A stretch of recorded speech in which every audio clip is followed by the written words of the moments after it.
Welcome to the podcast. I hope you enjoy my stories. Children of the Salt Marsh by James Byron Love. Copyright 2025. All rights reserved. Now let's get into this horror story. Children of the Salt Marsh.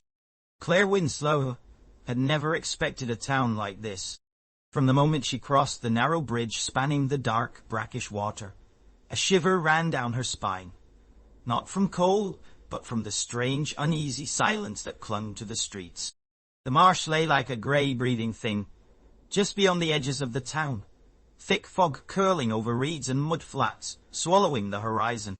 Every house she passed was weather-beaten, with cracked paint and shutters crooked from years of storms. She had taken the job at the small elementary school thinking it would be a quiet assignment, a chance to settle somewhere far from city chaos. But the town exuded a feeling that gnawed at the edge of her logic, as though it were holding its breath and watching her, waiting for something. Claire had spent her first morning at the school meeting teachers and walking the hallways. Principal Hollis, a short-stooped man with thin grey hair, welcomed her with a polite handshake, but his eyes lingered too long on the windows, as if expecting to see something there. "You'll find we do things differently here," he said, smiling with a tension that didn't quite reach his eyes. "Some traditions are old. You'll understand." Claire had nodded, forcing a smile, but unease curled in her chest. She had worked in hospitals where nothing shocked her, but the air in this town felt heavier, like it carried stories that refused to be spoken aloud. She spent the morning observing classrooms, taking notes on student behavior, and familiarizing herself with the building. At first glance, the children appeared ordinary, laughing, running between classes, sharing whispered jokes. But then she noticed subtle details that made her stomach tighten. Fingers tracing behind ears, small pink ridges that seemed too uniform to be accidental, a slight wetness at the nape of a neck that disappeared when she looked closer. She shook her head and told herself it was imagination, shadows cast by the morning light, or perhaps the remnants of some old rash. And yet, the thought that flitted through her mind, gills, refused to leave. By the second day, whispers had begun. Teachers avoided her questions with practiced, uneasy smiles, and a few parents lingered at the school doors, watching her with polite but tense expressions. She overheard snippets, mothers mentioning the watching hours and fathers muttering that the children must settle by dawn. Claire pressed for details, asking if it was some old superstition, some harmless ritual, but the adults laughed nervously and changed the subject. Every conversation ended with a vague warning not to pry. That night, Claire received a call she could not ignore. A young mother, voice trembling and near hysterical, said her baby was not breathing normally. Claire rushed to the house, following narrow, winding roads that ended in a cluster of small homes at the marsh's edge. The fog clung to the ground, curling around her shoes, and the reeds whispered in the wind. When she arrived, the mother opened the door in a panic, her eyes wide and shining with fear.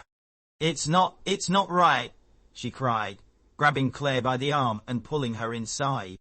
The nursery was dim, lit only by a single lamp, draped in a yellowed cloth that filtered the light into shadow. The air smelled damp, faintly briny, and something else Claire couldn't identify. Something metallic and sour. In the crib lay a newborn, no more than 3 days old, pale and trembling, chest rising and falling in uneven gasps. And there, beneath the skin at the sides of its neck, faint ridges quivered, wet and pink, as if something was alive beneath the surface. The gills. Claire froze, her hands hovering over the child. The parents murmured in low tones, rocking the baby gently, repeating words she did not understand. The infant cried, but not like any baby she had ever seen. The sound was harsh, rasping, as though air itself was foreign to it. The gill slits pulsed violently, stretching in tiny arcs and then retreating, as if something beneath the skin was clawing its way out. Claire's heart raced. She had treated all manner of medical emergencies, but nothing prepared her for this. A newborn fighting a body she did not fully recognize as human. The mother refused to let her take the infant to the hospital. Shaking her head, panic flashing across her face. "The marsh," she whispered. "The marsh will be angry if it's moved." Claire looked toward the window facing the reeds, and saw them, dark shapes, shifting in the fog, impossibly tall and still, almost human, watching the house. Her stomach churned.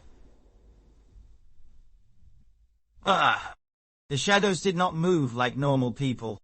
They waited, their presence almost physical in its pressure. Claire tried to calm the baby, rocking it gently, speaking in a soft voice, but every attempt to soothe it seemed to fail until she instinctively brought it closer to the window facing the marsh. The infant's thrashing slowed, its rasping cries turning to whimpers. A cold realization spread through Claire. This child, this helpless, perfect newborn, responded not to care or medicine, but to proximity to the marsh itself. The shapes outside did not merely watch, they commanded, and the child obeyed. By the time she left the house, dawn was breaking, grey light spilling across the marsh, and the fog had begun to lift. The infant slept in the mother's arms, the gill ridges now faint and slack. Claire walked back to her car, mind racing. She had come to this town expecting normalcy, expecting quiet, mundane days.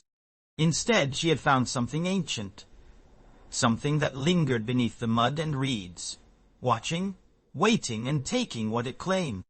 She did not yet know the extent of it, nor did she understand the rules. But one thing was certain. The town was not ordinary, and the children were not safe. Not from the marsh, and not from what the marsh demanded. And as she drove back toward the school, the first sounds of the day reached her ears. The faint, high-pitched cries of a child carried on the wind, distant but unmistakable, echoing from the marsh like a warning. The next morning, Claire woke with a heaviness pressing on her chest. The fog still lay thick across the streets, curling into corners and drifting through the marsh like it had a life of its own. She arrived at the school early, her mind racing with questions she dared not voice aloud. Every instinct she had told her the events of the previous night were more than coincidence. Yet the adults she tried to speak with greeted her with polite smiles and averted eyes. It was as if acknowledging what had happened might summon it again. She spent the morning making her rounds, observing the children as best she could. They seemed normal at first, running across the playground, their laughter sharp and clear. But as she watched, small details began to unsettle her further. Fingers tracing the sides of necks, subtle shivers that passed over the children like a whisper. Only they could hear. One little boy, Samuel, stood near the edge of the playground, staring at the marsh for minutes at a time, his hands clenched at his sides, jaw tight. His eyes were unusually dark, and when he noticed Claire watching him, he tilted his head just slightly, a gesture too deliberate to be casual. She made a mental note to keep an eye on him. During lunch, she sat in the teacher's lounge, reviewing the infant charts she had been allowed to see. Every record stopped abruptly at 3 days old. No further notes, no follow-up on growth, feeding, or medical issues. Every newborn seemed to vanish into some unspoken protocol, and the parents' reactions when she asked were subtle but unmistakable. A stiffening of the shoulders, a tightening of the jaw, a warning in their eye. Even Principal Hollis avoided her gaze. Claire's sense of unease coiled tighter. Something about the children, and the way the town treated them, was not normal, and it was hiding just beneath the surface. That night, she couldn't sleep. The fog pressed against her window, and the sound of water moving through reeds carried into her room like whispers. Driven by a mixture of dread and professional curiosity, Claire stepped outside, flashlight in hand, to examine the marsh. The mud squelched beneath her boots, and the reeds whispered against her arms. Then she noticed it. Footprints. Small, bare footprints, perfectly spaced, leading from the edge of the school property straight into the fog. She followed them, heart hammering, and realized that they weren't random. They stopped at a point where the marsh seemed unnaturally still, the water surface smooth as glass. As she crouched to examine the ground, a chill ran up her spine. There, half buried in the mud, were tiny bones, pale and almost translucent, smaller than any human child's should be. They were dry, desiccated, like they had been left out for months. Claire swallowed hard, forcing herself to breathe. She had seen death in hospitals, yes, but this was different. Something deliberate, something unnatural. The bones were not just remains, they were warnings. She could feel the weight of eyes on her, though no one was in sight. Something was watching from the reeds, waiting, patient. Claire returned to her room trembling, but the sense of being watched did not leave. She spent hours poring over the medical charts again, her hands trembling as she traced lines that abruptly ended at 3 days. Every birth had been meticulously recorded until that point, then nothing. She pulled out her notebook, jotting down observations about the gill-like ridges, the watching hours, and the parents' nervous whispers. Something ancient had claimed these children, she realized, and anyone who resisted, the child, or even those who asked questions, was at risk. Her thoughts were interrupted by a noise outside her window. Low, wet, and rhythmic. Footsteps. No, something heavier. Something dragging. Claire froze, listening guts. What did he tell you? The sound came from the direction of the marsh, where the fog was thickest. Then she saw them, shapes moving at the edge of the fog, upright, small, impossibly still. Children, but not quite children. Their heads tilted in unison as if responding to some signal, their eyes dark, reflecting the faint moonlight. One stepped forward, its foot leaving a clean impression in the wet mud before it disappeared again. Claire's pulse jumped. She had never seen them move like that, so precise, so silent. The shapes lingered for hours, until the first light of dawn crept over the horizon. Claire stayed awake, hidden behind the curtains, watching them. When the fog finally lifted, they were gone, leaving only footprints that led back into the marsh, disappearing into mud and reeds. She stepped outside the next morning to examine the trail. The footprints were still there, but faintly, almost as if the mud itself tried to erase them. Claire knew then that the children were not merely human, or at least not entirely. Something claimed them, drew them toward the marsh, and enforced obedience through fear and transformation. That afternoon, Claire visited the home of Samuel, the boy who had stared at the marsh all morning. His mother was tense, wringing her hands in the kitchen. "He doesn't sleep well," she said, avoiding Claire's gaze. "He cries at night, talking about water, about voices. I think you should leave him alone." Claire frowned. She had a professional duty to intervene. Something was happening to these children, and she could no longer ignore it. She watched Samuel play in the yard, his dark eyes constantly scanning the reeds, and felt a sinking certainty that he was already resisting whatever power the marsh held over him. As the sun did low the horizon, the fog returned with the night, and Claire found herself drawn once again to the edge of the marsh. The smell of brine and decay hung heavy in the air, and she could see the faintest ripples on the water's surface, as if something beneath it stirred in response to her presence. In the distance, a faint, high-pitched cry echoed across the marsh. Not a child's cry. Something older, something that carried awareness. Claire's stomach twisted. She understood in that moment that the marsh was not passive. It was alive, patient, and hungry. And the children, every one of them, belonged to it. Claire Winslow felt the weight of the marsh pressing against her chest as she drove toward the oldest part of town. The streets were narrow, lined with houses that leaned like tired old men, and the fog rolled in from the water with a persistence that made the world seem smaller, more claustrophobic. Her mind churned with everything she had seen. The gills, the footprints, the desiccated husks, half buried in mud. She needed answers, and she knew the only people who might have them were those who had lived with the marsh long enough to fear it without speaking. Her first stop was Elder Marlowe's house, a squat structure at the edge of the high marsh, surrounded by reeds and the skeletal remains of old docks. Marlowe was a thin man with a hawkish nose and eyes that never seemed to blink in unison. When Claire mentioned the children, he stiffened, and for a moment she thought he would shut the door in her face.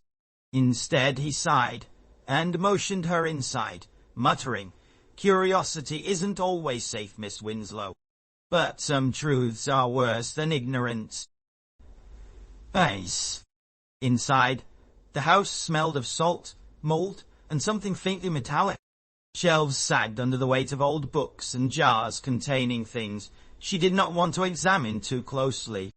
Marlowe led her to a small parlor where a single lamp burned, casting shadows that seemed to stretch longer than they should. "The children," he said, his voice gravelly, "are not ours. Not really. They belong to the marsh, and it claims them in its own time. We do what we can to keep them acceptable for 3 days, until it decides if they are obedient or not." "No, ye. Of me?" Claire frowned. "Obedient to what?" He did not answer immediately. Instead, he walked to a cabinet, pulling out a small, leather-bound ledger. "Records," he said. "Births, deaths, transformations. Every child that resists the claiming ends here." He opened it to reveal pages with tiny sketches and notes, each line chronicling the first 72 hours of life. Claire's eyes fell on one entry, a child she recognized from the school registry. Its page ended with a dark stain that looked almost like dried blood. She shivered. Before she could ask more, a sudden commotion outside made both of them tense. Through the window, Claire saw a small figure struggling near the edge of the marsh, a newborn in the arms of a frantic mother. The infant screamed, high-pitched and rasping, and something about the way it moved, thrashing violently yet unnaturally, froze her blood. Marlowe's hand gripped hers. "Not all survive," he whispered. They rushed outside, but it was too late. The mother, distraught, could do nothing as the child's body began to contort, the skin drying and cracking in seconds. Claire's medical training recoiled in horror. The infant's features stretched, shrank, and then hardened like parched clay. The final sound the child made was a high, keening wail, not quite human, echoing across the marsh before stopping abruptly. All that remained was a husk, pale, cracked, and staring blankly. Claire staggered back, nausea twisting her stomach. Marlowe's expression was grave. "This is the fate of those who resist," he said. "The marsh does not forgive. It takes what it wants, and the rest are left hollow." Nearer you are. Claire's mind raced. But why? Why the gills? Why 3 days? He shook his head. "We only know what has always been. They are born to the marsh first, to its tides and waters. If they obey, the gills seal, and they live. If they resist, they die. And that is all we know." "No." The wind shifted, carrying a whisper from the reeds that made Claire's skin crawl. She turned toward the marsh and saw the silhouettes of older children, standing motionless, their heads tilted in unison. One stepped forward, leaving footprints that led toward the high marsh, and she felt in the marrow of her bones that they were watching her, judging her. Her heartbeat thundered in her ears. Claire tried to process it. Logic fought against instinct, but instinct screamed louder. The marsh was not passive. It was alive, sentient, and it claimed its own with ruthless precision.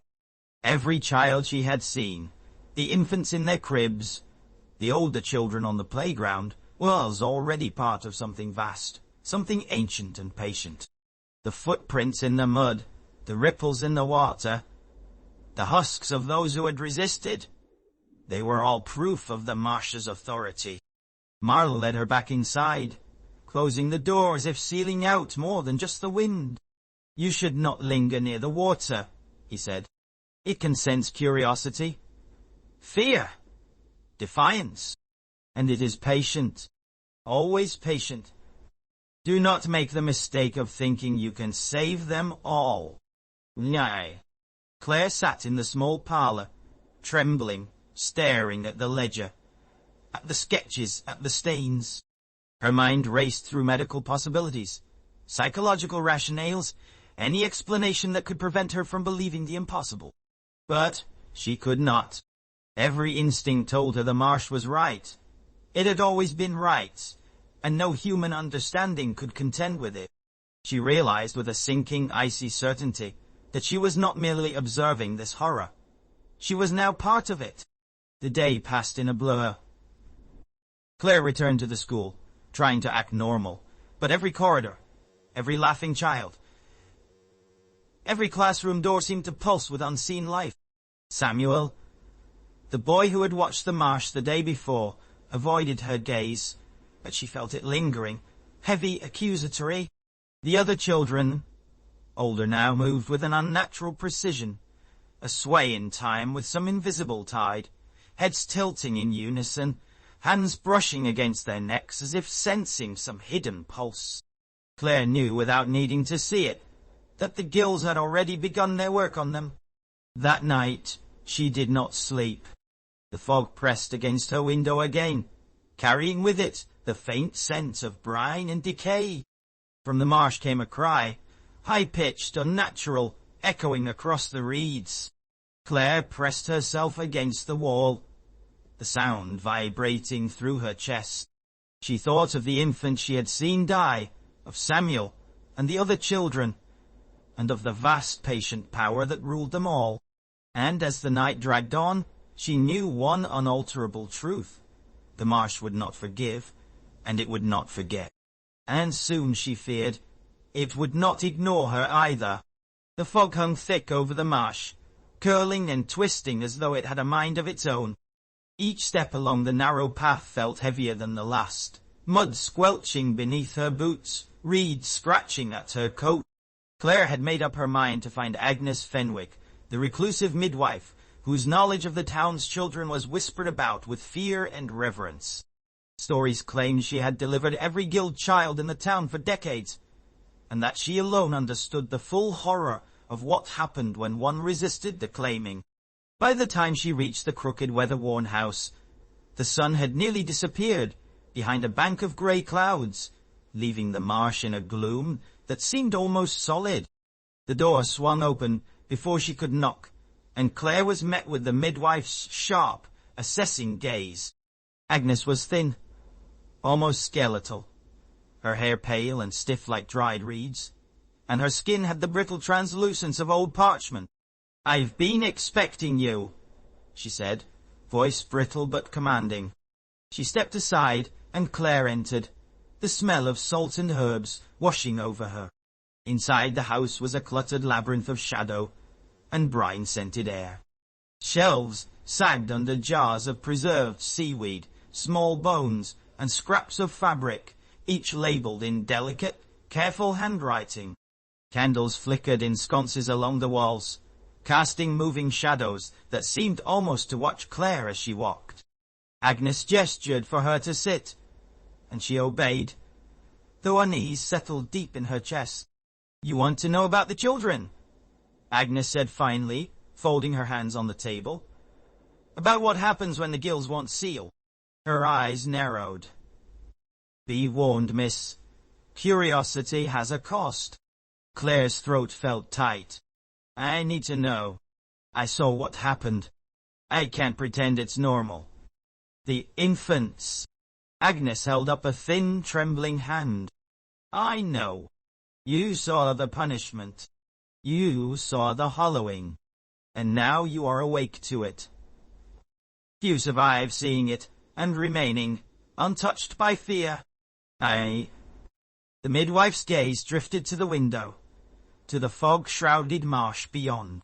Outside, shadows stirred at the edge of the reeds, shapes shifting too deliberately to be children playing. Older kids, already part marsh, moved in a rhythm unnatural to human movement, hands brushing the sides of their necks, as if sensing some hidden pulse beneath the skin. Claire's stomach twisted. They were watching, always watching. Agnes spoke again, voice low and urgent. Every child born here is claimed first by the marsh. For 72 hours it tests them. If the child obeys, if the gills close, and it accepts its place, they survive. If they resist, her hands trembled slightly. They are left hollowed, shriveled, screaming, until nothing of them remains but a husk.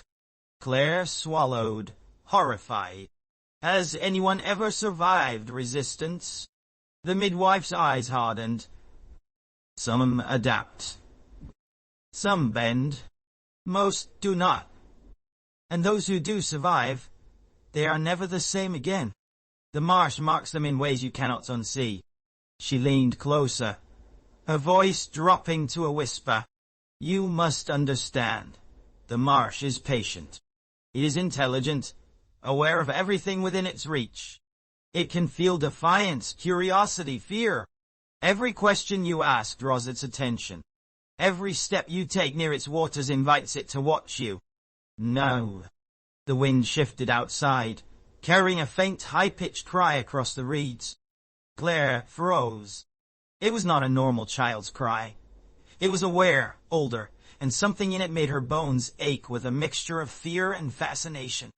A dark figure stepped forward at the marsh's edge, pausing just long enough for her to see its small, precise movements. It left a single deliberate footprint in the mud, before retreating into the fog. Claire felt a chill wrap around her chest. The marsh was aware of her now. Hours passed. Agnes spoke of the town's history with the marsh. Children who had been claimed for generations, disappearances without records, graves left unmarked along the tidal flats. She described rituals long abandoned, sacrifices returned to the marsh, and the hollowed children whose bodies had been left as warnings. Claire scribbled notes, but each word made the hairs on the back of her neck stand on end. The midwife's tone was matter-of-fact, yet it carried the weight of decades of terror, of witnessing defiance punished again and again. Claire could not help herself. She pressed further. Why gills? Why 72 hours? Why is the marsh alive? Nature. Agnes's eyes glinted. Questions, yes, but no answers. The marsh predates this town. It predates your medicine, your science, your understanding. It is old as the tides, patient as the rocks, and it will have what it wants. The gills are the first connection, the first test, and when they close, the child is bound to it. To resist is death. Wow! A sudden noise outside made Claire flinch. The sound of dragging footsteps through mud, wet and deliberate, came from the edge of the marsh. She peered out the window, and her stomach knotted. Shapes were moving again, small silhouettes drifting with an unnatural grace. One older child stepped forward, raised a hand to the side of the neck, paused, and retreated. The precision of their movement suggested obedience, a mimicry of the marsh itself. Claire realized with cold certainty that they were no longer fully human. They had begun to merge with the marsh in ways that were both subtle and horrifying. Agnes watched her, expression unreadable. Some children fight, some try to run. Those are the ones who die first.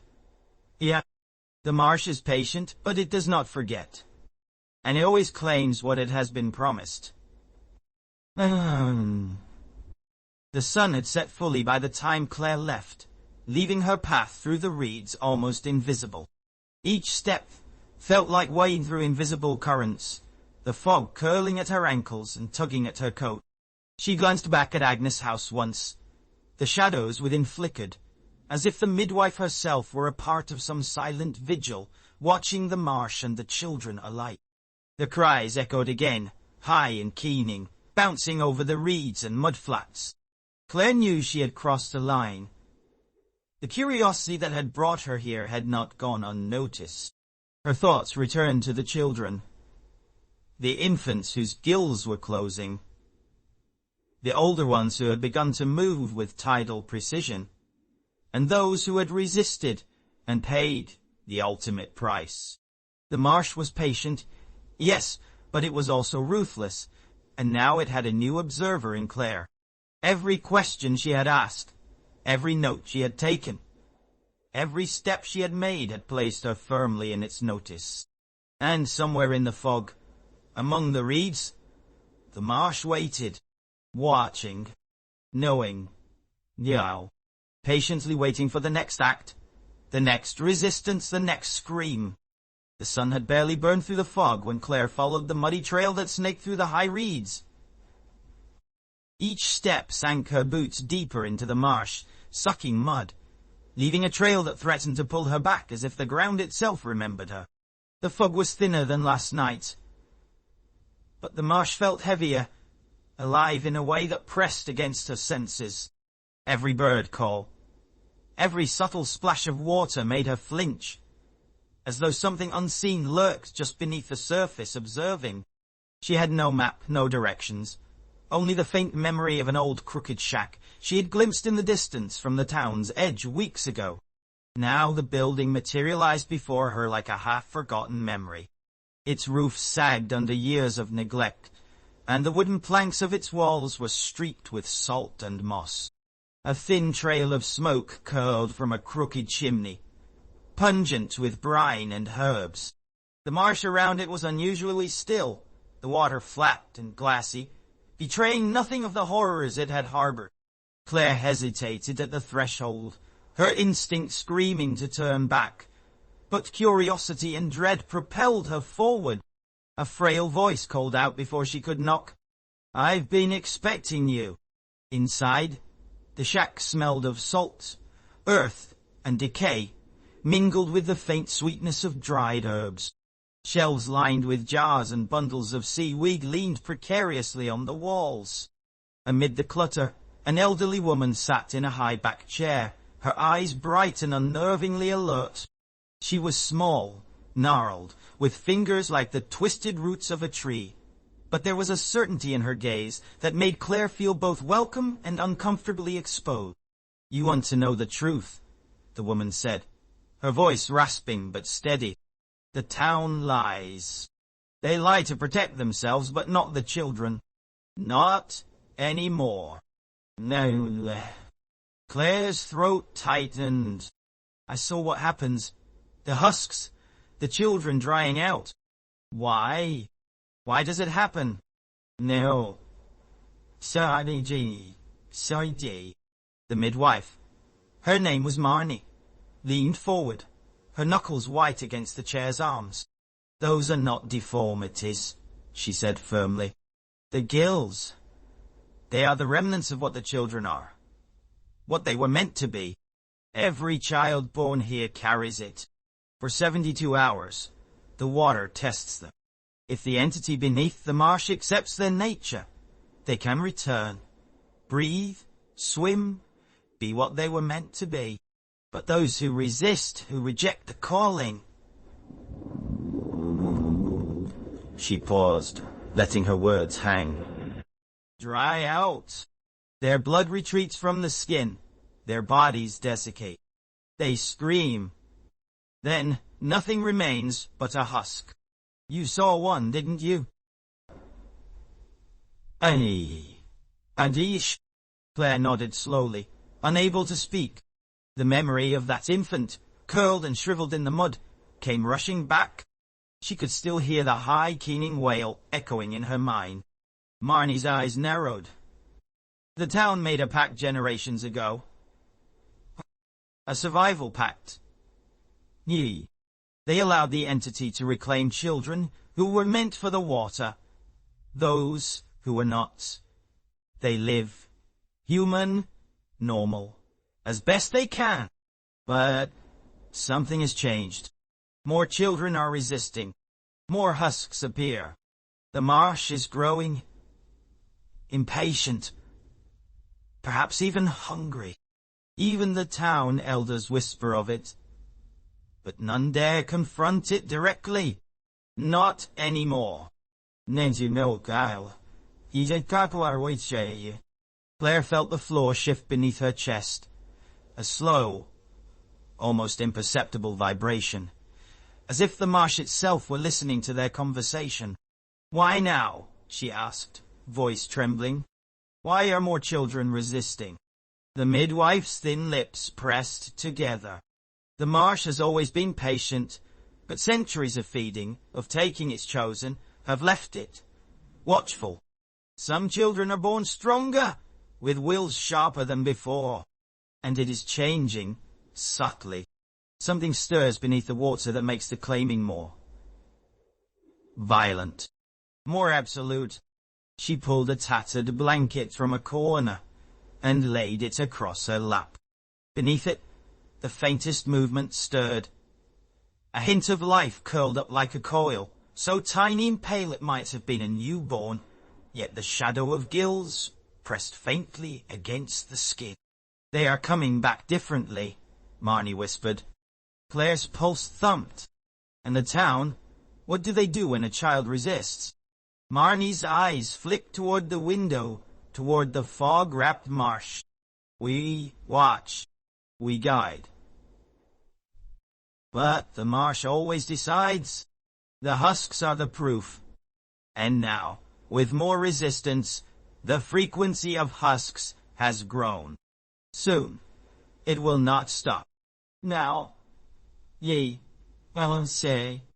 Claire struggled to absorb the enormity of what she had learned. The gills, the claiming, the pact the town had made generations ago. It was worse than anything she could have imagined.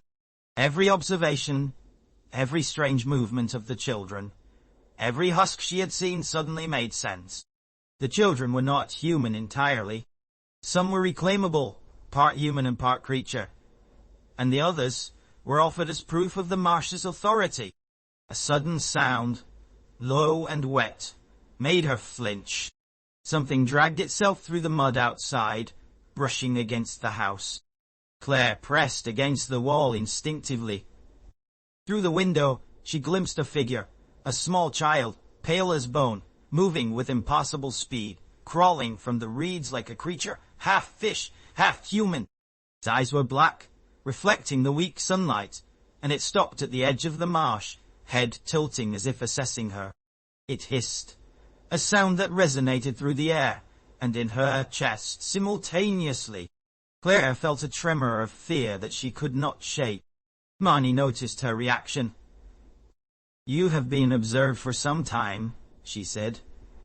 "The marsh knows you are curious. It always knows. Curiosity is a beacon. Do not think you can leave without being noted. You are already part of its attention." "No." Claire swallowed hard. "What? What can I do?" The midwife shook her head. "You can do nothing but survive your awareness. Watch, learn, and try not to draw it to you. The children, the resistant ones, are becoming fewer but fiercer, and every time a child resists, the marsh answers, with husks, with screams, with hunger. You cannot fight it. You cannot reason with it. Only witness." "I'll..." Claire's stomach twisted. She thought of Samuel, of the other children she had seen, the ones whose gills were closing now, the ones whose tiny bodies quivered with the unseen tide calling them. So the marsh chooses, and the town watches. That's a pact. That's all. Is it right? Marnie nodded. Yes. Survival comes at a cost. We take what is necessary and we allow what can't be taken to continue. But the balance is shifting. You will see husks. You will see defiance. And soon, perhaps, you will see what happens when the marsh grows tired of waiting. One say. Outside, a sudden ripple in the water caught Claire's attention. Shapes moved beneath the surface, tiny shadows darting just out of sight. The marsh was alive, always alive, responding to her presence, to the very questions she had asked. The thought made her chest tighten. When Claire finally left, the air seemed thicker, almost suffocating. The trail back to town was lined with reeds that scraped her arms like the fingers of some unseen hand. Each step squelched deeper into mud. Each breath carried the faint tang of brine. Somewhere in the fog, children watched, patient, waiting, testing, part human, part marsh. And she knew she had glimpsed only the beginning of their truth. The husks, the resistance, the pact, all were real. And the marsh, it had taken notice of her curiosity. The marsh was quiet. As Claire retraced her steps from Marnie's shack, the fog curling thickly around her legs, mud sucking at her boots with every step. Her mind raced with what she had learned, the truth about the gills, the claiming, the town's generations' old pact. Even as she walked, the silence felt too heavy, oppressive, as if the marsh itself was aware of her thoughts, waiting to judge them. Without warning, the mud beneath her gave way differently this time. A slick, writhing grip latched around her legs, icy and slimy. And she stumbled forward. Panic surged as she realized she was being dragged, waist deep into the murky water. The tendrils were disturbingly human-like, pale and flexible, each one shaped vaguely like tiny arms, their fingers curling into the fabric of her coat and the folds of her skirt. She kicked, clawed at the reeds, but the grip was inexorable. "Let me go," she screamed, voice cracking. Her words seemed swallowed instantly by the dense fog, echoing faintly like a dying whisper across the water. The mud churned beneath her, pulling her deeper, and she could feel her boots sink into the sucking mud, her arms scraping against reeds that seemed to lash her as she struggled.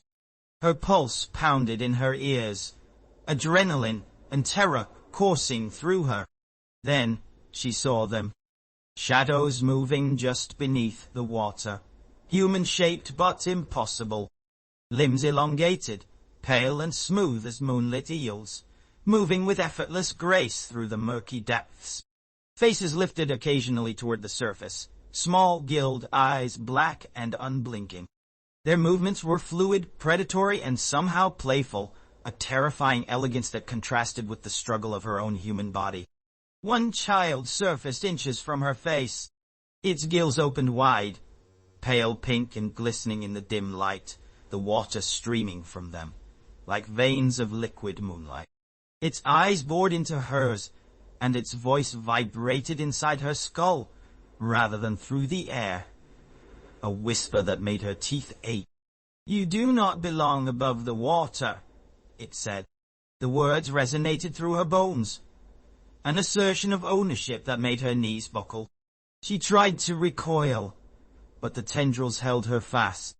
Other children swirled beneath the surface, darting in and out of view, small shapes with unnerving precision. Some paused to observe her, tilting their heads with a faint intelligent curiosity. A sudden flash revealed pale, elongated fingers, webbed slightly, caressing the mud and reeds with a grace that should not have been possible. Claire realized with sickening clarity that this was the form the resistant children were evolving into, a form perfectly adapted to the marsh, a form entirely alien to human understanding. A ripple passed across the water, and the tendrils tightened, drawing her further. She gasped, water and brine mixing in her mouth, the cold shocking her lungs. Flashes beneath the surface revealed more than children. Some bodies were twisted in subtle, horrifying ways. Spines arched unnaturally, hands split into thin tendrils, skin stretched taut and pale. Yet, despite the deformities, each moved with a horrifying perfection, as if guided by the marsh itself. Claire's mind raced, trying to rationalize to find some way out. But fear was fogging her thoughts. The whispering continued, soft but insistent, vibrating directly in her ears. You do not belong. You cannot belong. It was relentless, a mantra she could not escape, echoing in the marrow of her bones. The children's eyes gleamed from beneath the water, black and bottomless, judging her, sensing her resistance, marking her curiosity as trespass. Then one of the tendrils lashed her across the face, the cold slickness burning against her skin. She staggered, vision swimming, and felt something brush against her palm. It was pale, wet, and oddly soft. She recoiled, and it clung briefly before the current dragged it back. A small flash beneath the water revealed the full horror. Pieces of pale skin, impossible to categorize, human, yet not, floating among the twisting shapes of the children. Claire's heart pounded. The marsh was alive in ways she had only begun to understand. It fed on curiosity, on defiance, on resistance. The children were part of it now, fully transformed, and she was just a human caught in its attention. Every step she struggled against, every flailing movement, only drew more attention. Shapes darted closer, watching, circling, their gills opening and closing in rhythmic pulses that seemed to correspond with the marsh itself. One child broke from the swirl, surfacing right beside her. Its small pale hand brushed against her cheek, not roughly, but with a deliberate unsettling gentleness. The whisper came again, vibrating through her skull. You do not belong. You do not belong. It lingered, repeating in a faint, taunting echo, even as she gasped for breath. The words sank into her mind, leaving a hollow, sick sensation of inevitability. Then, as suddenly as it began, it ended. The tendrils released her. She collapsed onto the mud bank, soaked through, clothes clinging to her skin, shivering violently. The fog had thickened, masking everything beneath the surface. In the distance, the figures of the children had vanished, leaving only a few ripples and the faint scent of brine on the wind. Claire's trembling hands reached into her pocket and froze. Something damp and pale pressed against her fingers, sticky and cold. She pulled it out slowly, heart hammering. It was a clump of skin, pale and translucent, not entirely human. Her stomach turned violently. As she stared, horrified, a whisper echoed faintly in her mind, soft, intimate, and impossible to locate. Claire! Claire! The voice had not come from any child she could see, nor any creature she could identify. It was in her skull, in her blood, vibrating in every nerve. She fell back against the bank, brine soaking her hair, the marsh around her silent and watchful. The shadows beneath the fog shifted as if acknowledging her, waiting. Hours later, when she finally found the trail back to the town, the water had returned to its deceptive calm. The sun was gone, leaving only twilight and mist. Claire's limbs ached, her skin burned from cold and salt, and every step through the reeds felt like walking through invisible hands. But in her mind, the whisper lingered, a reminder of what had occurred. Something beneath the water had touched her, and it had left a mark. That night, in the safety of her room, Claire examined the clump of pale matter again. Her fingers trembled as she realized it was organic, soft, and faintly warm. Not fully human, never fully human. Her gaze drifted to the window. Alas! The fog swirled outside, thick and almost alive.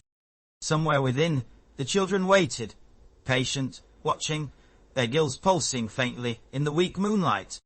And in the silence of her room, the whisper returned, softer now, more insistent. You do not belong. You cannot belong. Claire sat in her small, cluttered apartment, the fog pressing against the window like a living thing. The clump of pale matter she had retrieved from the marsh lay in a shallow bowl on the table, half wrapped in damp cloth, radiating a faint, almost imperceptible warmth. Her mind refused to rest. Every shadow outside her window seemed alive. Every distant splash in the marsh sounded deliberate, like the slow, patient pulse of some hidden intelligence. Sleep had become impossible. The whispers from the marsh, soft, intimate, insistent, still echoed faintly in her skull, repeating in a low hum, "You do not belong." By morning, she knew she could not remain idle. She returned to the school, determined to investigate further. The town itself seemed complicit in the secret. Its streets empty in the early light, homes shuttered against the fog. Even the parents who greeted her wore strange smiles, their eyes darting nervously toward the marsh, as if it had the power to punish them for acknowledging it. Claire's skin crawled at the realization. The entire community was bound by fear, by a pact older than any living memory. In the nurse's office, she began reviewing medical charts again, painstakingly comparing records. Every child born in the past decade followed the same pattern. Meticulous documentation of the first 72 hours, then abrupt cessation. Notes stopped, parents' observations vanished, and in their place, only a line marking the official transfer of custody to the town's unspoken authority. There was no explanation, no medical reasoning, just silence. And the husks. Claire's stomach tightened each time she thought of the desiccated bodies she had glimpsed in the marsh. Her first stop that afternoon was the home of another family she had noticed. A little girl named Eliza, whose mother seemed unusually tense, and whose father avoided Claire's gaze entirely. "Eliza hasn't been sleeping well," the mother murmured, wringing her hands. She talks to the water. She cries when the marsh calls." The words were whispered, but the fear behind them was tangible. Claire felt a shiver crawl up her spine. This was the pattern. Children resisting, parents afraid. The town silently complicit. Determined to see for herself, Claire lingered outside the home after her visit, watching the girl through a thin curtain. Eliza played in the yard, but her movements were unnatural, too precise. She tilted her head repeatedly, staring toward the reeds, her small fingers brushing the air in gestures that made Claire's stomach knot. Then, as the sun dipped lower, she saw it. The faint, almost imperceptible glimmer of gills along Eliza's neck, pulsing faintly beneath pale skin. The child was resisting the call, or perhaps he had yet to be claimed. Either way, Claire knew the risk. When she returned to her own apartment, the fog had thickened into a viscous wall, pressing against the windows with an almost tactile weight. Claire felt watched, the sensation crawling along her spine, and she could not shake the whispers. She tried to focus on her work, taking notes, sketching diagrams of gills, recording every anomaly. But the awareness of the marsh's eyes, the children's eyes, never left her. Late that evening, she decided to confront the town itself. She walked past shuttered homes, past faces that avoided hers, until she reached the oldest part of the village. A row of crumbling buildings, remnants of the town's founding families. She found herself drawn to a small abandoned hall, the wooden doors warped and bleached by salt. Inside, the floorboards creaked under her weight. On the walls were faint, faded symbols, marks that had been scrubbed from history, but that Claire instinctively recognized as warnings. Protective sigils meant to honor the pact with the marsh. A movement behind her made her whirl. An older man stood in the shadows, stooped and thin, eyes sharp despite his age. "You shouldn't be here," he said softly, but with a weight that made Claire tremble. His voice carried a history she could not name, but one that spoke of long nights and dark decisions. "The children belong to the marsh," he continued. "Some must be taken. Some must be spared. The balance, it cannot be broken." Knee. Claire's hands clenched at her sides. You're letting them die? The husks. The children who resist. They're being destroyed. How can you live with this? Now? The man shook his head slowly, a shadow of sadness crossing his features. We survive by the rules set long ago. Yes, the town survives. The children, some belong, some don't. It's never been cruel. It is necessary. His gaze hardened. And now, with more resistance, the marsh is growing. Impatient. It will claim what it must, and we simply watch. Witnessing is all we can do. No. And I say, Claire felt bile rise in her throat. Watch, she spat. You just watch, while children die, while the marsh. Her words caught in her throat as a sudden wet ripple sounded through the hall, echoing faintly from the broken windows. The temperature dropped, and the faint scent of brine and decay filled the air. Outside, the fog pressed against the glass like fingers, thick and unyielding. The man's expression remained calm. It has noticed you, he said quietly. Curiosity is dangerous. You will see more. You will hear more. And it will test you, as it tests all who pry. Nat.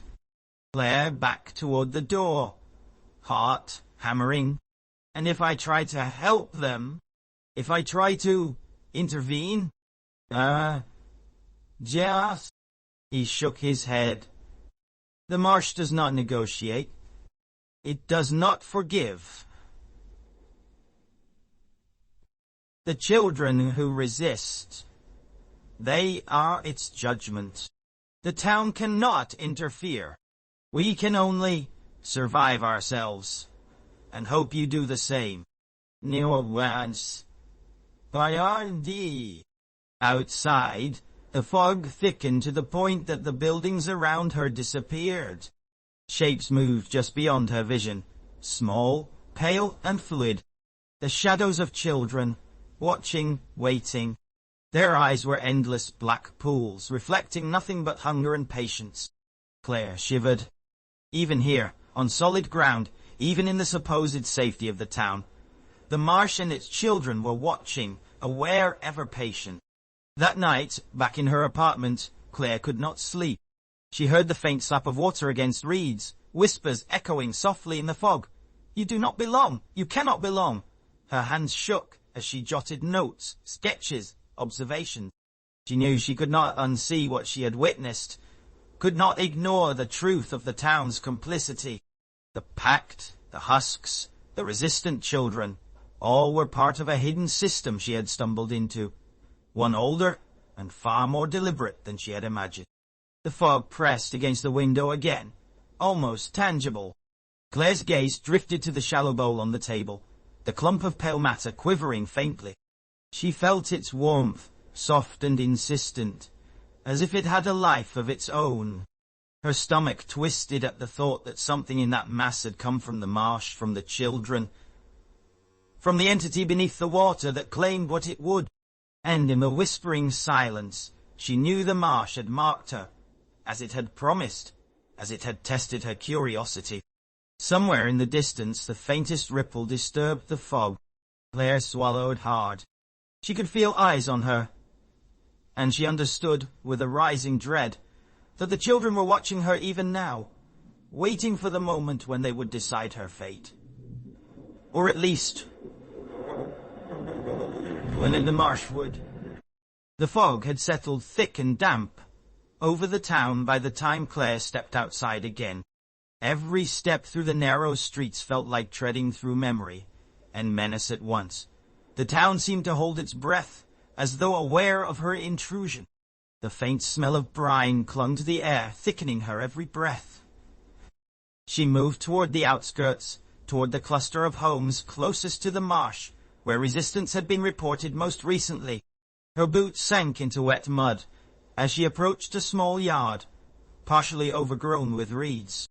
There, a cluster of children played, or appeared to play, but their movements were off, stiff and deliberate, punctuated by moments of eerie fluidity. Claire's stomach churned as she recognized the same unnatural gill pulses she had seen before. They were resisting, some more openly than others, their limbs twitching in defiance of the water calling them. Suddenly, one child broke from the group and charged toward the marsh. Claire ran after her, heart hammering, fear and determination colliding. The girl's limbs moved awkwardly on land. But the moment she hit the water, her body elongated in a grotesque perfection, gills opening wide. A scream tore from Claire's throat as she saw the child's skin stretch unnaturally, pale and slick as the entity beneath the water pulled her down. The girl's eyes, wide with terror and understanding, locked onto Claire's for a fraction of a second before disappearing beneath the black surface. Claire's hand shook as she reached for the girl, but the water was empty again. A ripple, then a splash, a signal of the marsh's patience and cruelty. Around her, other children lingered at the edge, watching with those endless black eyes. Some whispered in unison, voices low and vibrating, faint but carrying directly into her mind. "You do not belong. You cannot belong." The refrain was maddening, echoing in the marrow of her bones. She backed away from the water, fear twisting her gut. But the marsh had not finished with her. Tendrils, slick and thin, reached out from the reeds, pale and limbed like the tiny human arms she had encountered before.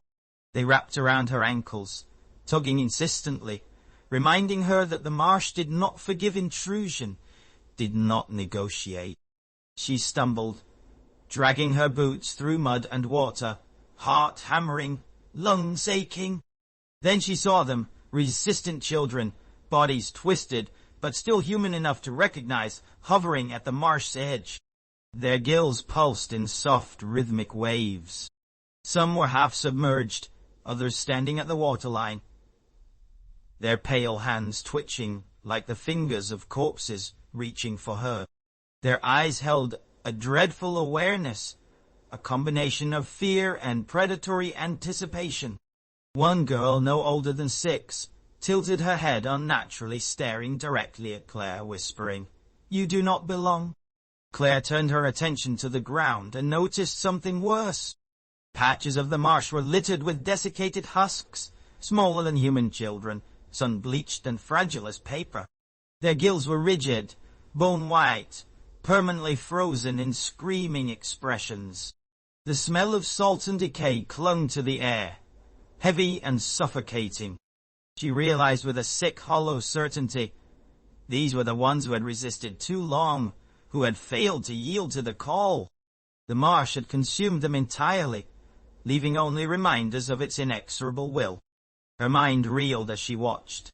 A ripple of movement drew her gaze to the water again.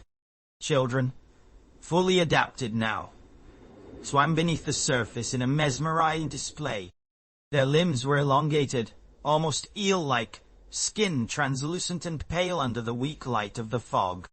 They moved in perfect synchrony, weaving through reeds, their black eyes unblinking, gills opening and closing rhythmically. Some broke the surface, just enough to speak in whispers that vibrated in Claire's mind. "You cannot save them. You will not belong." The whispering grew louder, more insistent, echoing through the fog and through her thoughts. Claire shook violently, unable to block it. She realized the town had been lying, not just withholding the truth, but actively maintaining the cycle. Parents who once had children resisting were quietly compliant, terrified of defying the marsh. The pact had not just been for survival, it was enforcement, punishment, and acquiescence, passed down through generations. Resistance was not tolerated, and those who tried to intervene were tested, marked, and eventually warned or punished. A sudden splash jolted her. One of the resistant children broke free from the waterline, crawling awkwardly toward her with elongated limbs. Its gills opened wide, sloshing brine over the muddy bank. and its eyes gleamed with the unnatural awareness of what was to come. Claire froze, realizing the child's body was transforming in real time. Spine twisting, limbs stretching, skin paling into an unnatural translucence. She wanted to run, to scream, but the marsh had her attention fully, as if it demanded her acknowledgement of its dominion. From the corner of her eye, she saw the tendrils moving again, wrapping around the reeds, testing the edges of her awareness. She could feel them pushing at her, forcing her to stay, to witness. The children in the water surfaced briefly, forming a half circle around her. Their voices together vibrated within her skull. You do not belong. You cannot belong. You cannot belong. Claire felt something press against her leg, cold and wet, and looked down. Another piece of pale matter, soft and slimy, clung to her boots. Her stomach twisted violently, and nausea rose hot in her throat.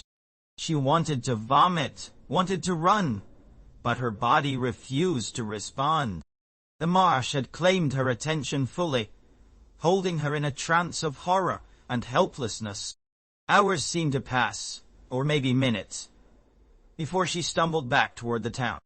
The fog clung to her, swallowing the husks, the marsh, the children, until all that remained were the endless, whispering echoes inside her head. You do not belong. She knew then that no amount of intervention could save the resistant children without risking herself. The town's complicity was total, the marsh's dominion absolute. Even thinking about defiance carried a terrible cost. At her apartment, she collapsed onto the floor, shaking, brine still dripping from her clothes. The bowl on her table quivered faintly, as if alive. The whispers continued, soft and endless, echoing within her skull. Claire understood the terrible truth. The marsh was patient, eternal, and insatiable. The resistant children were already transforming, becoming something unrecognizable, their bodies claimed fully by the water. Those who refused would vanish into husks, and the town would continue its quiet complicity, generations deep. Claire realized with a hollow, gnawing fear that she had been marked, not physically, but mentally, spiritually. The marsh had tested her, warned her, whispered into her mind, and she would never be free of its gaze.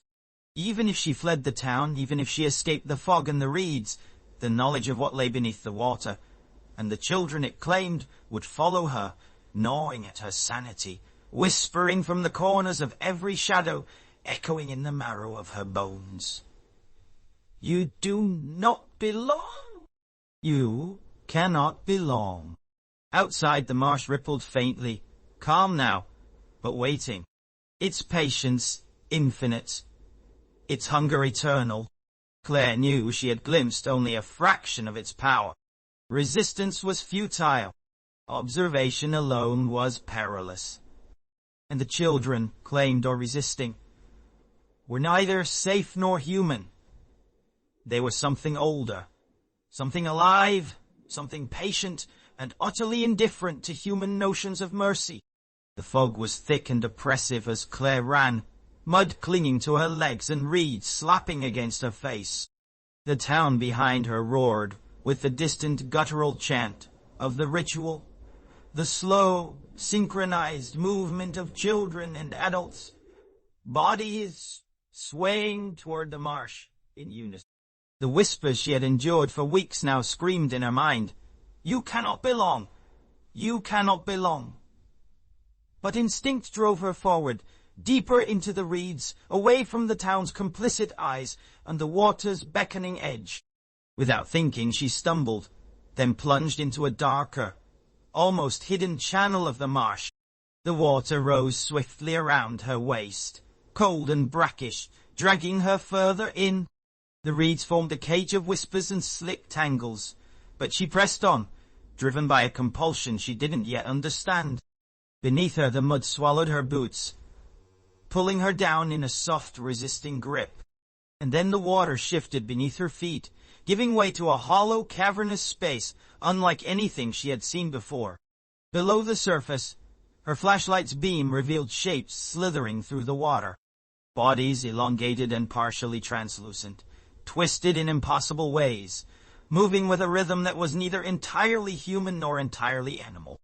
They were adults, men and women, older faces she recognized from the town, but their forms were half serpentine, limbs writhing, torsos bending like waterlogged branches.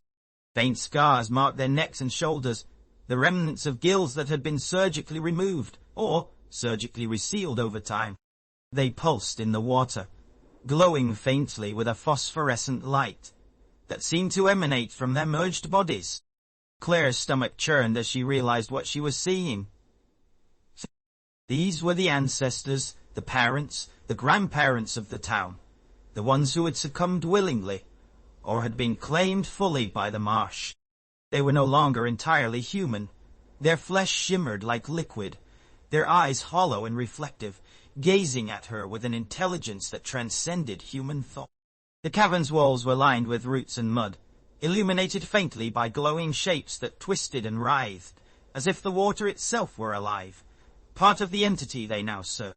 The shapes moved rhythmically, almost in unison, and Claire felt the pulse beneath the water. Something massive. Something ancient, like a heart beating in mud and liquid light. It was impossible to gauge its size, but its presence filled the hollow with a low, vibrating pressure. She could feel it in her chest, a pressure that pressed down, heavy as lead, filling her with awe and dread. The whispers she had heard for weeks now became voices, overlapping in her mind, urging her forward. You belong, come closer. Her hands trembled as she reached out instinctively toward one of the slithering shapes. The adult, a woman with hair matted and floating, turned toward her. Its face was familiar, human enough to recognize, but its eyes were pools of black, and its limbs coiled unnaturally, half serpentine. It raised a hand, elongated and webbed, toward her. A shiver ran down Claire's spine. Every nerve screamed, warning her, yet some deeper part of her, memory or instinct, called her closer. She swam deeper into the heart of the hollow. Shapes undulated around her, brushing against her with faint friction that was not rough, not cold, but alive in a way she could feel through her skin. They did not speak aloud, yet the mental resonance in her skull grew stronger. The whispers evolving into comprehension.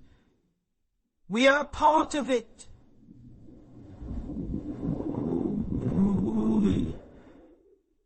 Part of the claim. And you have always been part of... Her head jerked back as the largest shape moved into view. It was massive, coiling and shifting, its eyes deep pools reflecting every dim light in the cavern. Beneath it, smaller forms swam, writhing with a fluid grace. Adults merged with water, their bodies oscillating in ways human anatomy could never accommodate. Claire felt her body respond, her fear coiling tight in her chest, yet a strange recognition fluttered at the edge of her mind. These were her people, her history, and she had been running from a truth she had never known. Something brushed against her arm, soft, slick, and insistent. She recoiled, but the sensation was electric, not painful, not harsh. It traced along her skin like a memory she couldn't place. Every pulse of the water, every undulation of the glowing forms seemed to communicate, pressing into her mind with the cadence of something eternal. You are here. You are ours. You are of the water. Claire's breathing quickened. Her thoughts collided, panic, awe, recognition. She could not turn back. The town's rituals, the husks, the children resisting, the ancient pact, it all culminated here. She realized she had been running from herself as much as from the marsh. The entity pulsed beneath her, the water vibrating faintly, like a heart beating in tune with her own. And then she saw it, a mass deeper in the cavern, undulating with grotesque grace. A structure of bone and mud, coral and roots, glowing faintly, as if lit from inside. It was alive. A singular presence, a nexus of all the claimed and half-claimed, a beating entity of the marsh itself. Every movement sent ripples through the hollow. Every pulse, a note in a dark, drowned symphony. She understood the truth, and her mind twisted with both terror and revelation. The marsh, the entity, and the claimed adults were one, and she had been drawn to witness it all, to be recognized. She sank slowly toward the mass, the glowing shapes guiding her, brushing against her body with deliberate gentleness. Panic warred with fascination, horror warred with belonging. The whispered voices overlapping now, harmonized into something coherent. You have always been ours. You cannot resist. You belong. Claire's head broke the surface of a small cavity in the structure. Her body quivered, limbs slick with brine and mud, and for the first time, she felt the pulse of the entity directly through her own chest. It was infinite, eternal, and patient. She could sense every child claimed, every husk formed, every adult merged into this living, breathing amalgam.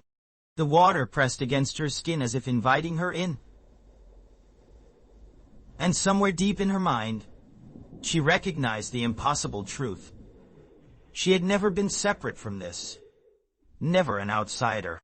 The cavern seemed to hum, a low resonant frequency that vibrated through her bones. Shapes slithered around her, gliding with a grace that twisted human understanding. Their gills pulsed, pale pink and rhythmic. Claire's skin prickled as she realized the inevitability. She'd been born here, her gills surgically removed, her memory altered, smuggled away to live as a human. And now the marsh was calling her home. The pulse grew stronger, as if the entity had been waiting all these years for her return. Her mind was flooded with images she could barely comprehend. Newborns being claimed, husks drying in the sun, children resisting, parents yielding. And through it all, the steady, inexorable truth whispered in every nerve. You belong. You belong. You are of the water. Claire sank deeper into the hollow, and for the first time she did not resist. The hollow beneath the marsh throbbed with light and sound as Claire sank deeper, the water around her vibrating with a heart own. It was not her own. The adults she had seen before undulated beside her, their elongated forms brushing against hers with gentle insistence. Their gills pulsed in time with the water, sending faint waves of resonance through her bones. Every nerve screamed with recognition, terror, and inevitability. She could feel the pulse of the marsh itself, the vast ancient presence that had claimed generations of her people, reaching for her, pulling at the core of her being. Ha! Ha! At the center of the hollow, a sunken altar appeared, built from bone and coral, slick with brine and encrusted with decades of salt and mud. Old surgical tools littered the platform, rusted yet still suggestive of use. And there, on the artifacts, lay a file stamped with her own name. Claire's hands shook as she opened it, the water thick and heavy around her. Every detail of her earliest life was there. Birth records, charts, notes carefully altered to hide the truth. Her gills had been surgically removed to hide her from the claiming, smuggled away so she could live as a human, ignorant of the pact that had bound her ancestors for generations. A low hum echoed through the hollow, vibrating through the water, through her chest, settling in her bones. Something vast stirred deeper in the cavern, a presence that was older than the town, older than the marsh itself. It pulsed, alive with a consciousness she could feel without thinking. The water around her thickened, forming currents that pulled at her hair, her clothes, her very limbs. The pulse synchronized with her heartbeat. Or perhaps her heartbeat synchronized with it. And Claire realized, with a hollow clarity, she had never been separate. She had been claimed from birth, hidden temporarily, and now the marsh had finally called her home. Her neck began to ache, as though responding to a memory buried deeper than thought. 2 perfect lines split along her throat, skin separating in a precise, unnatural manner. Water coursed through the newly formed gills, sending shockwaves of awareness through her body. Pain and ecstasy collided. Fear and relief intertwined. Claire's eyes opened wide beneath the surface, pupils dilated, sensing not just the water, but the life pulsing through it. The glowing shapes, the adults, the resistant children who had finally yielded, and the husks scattered like warnings above the water. A current drew her closer to the sunken altar, where the skeletal remnants of past rituals shimmered faintly in the phosphorescent glow. She hovered above the file, realizing that every choice she had made, every step into the marsh, had been leading her here. The entity beneath the water rose subtly, forming a vague shape larger than the cavern itself, like a shadow of mud and light, pulsating in time with her newly awakened gills. It was patient, infinite, aware, and then the realization struck her fully. The ritual she had tried to escape, the chanting in the town, the husks, the resistant children, all of it had been preparation, shaping her return. She had not been an observer, she had been the culmination. Her body and mind surged with new awareness. She felt the presence in every fiber of her being, as if she were suddenly both herself and part of the entity that pulsed beneath the water. The water around her surged upward, and she rose from the hollow, breaking the surface with limbs slick and pale, gills open and pulsing, skin wet and glistening like moonlight. The town sprawled along the shore, its people kneeling in synchronized reverence, eyes wide with recognition, mouths silent in awe. Children watched from the edges of the fog, resisting or compliant, the transformation of their mentor complete before them. Claire's voice rose, not just from her lungs, but from the entity itself, resonating across the marsh, vibrating in every skull and marrow.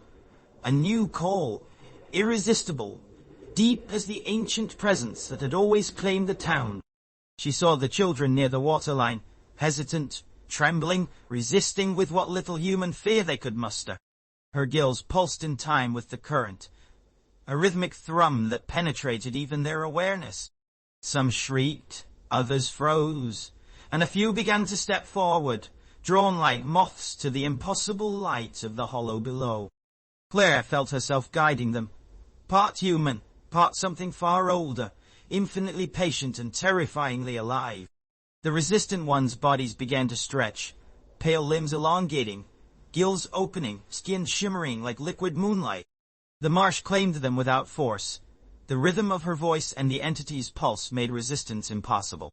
The parents, the ancestors kneeling on the shore, watched as she moved among the children, observing the claiming in silent reverence.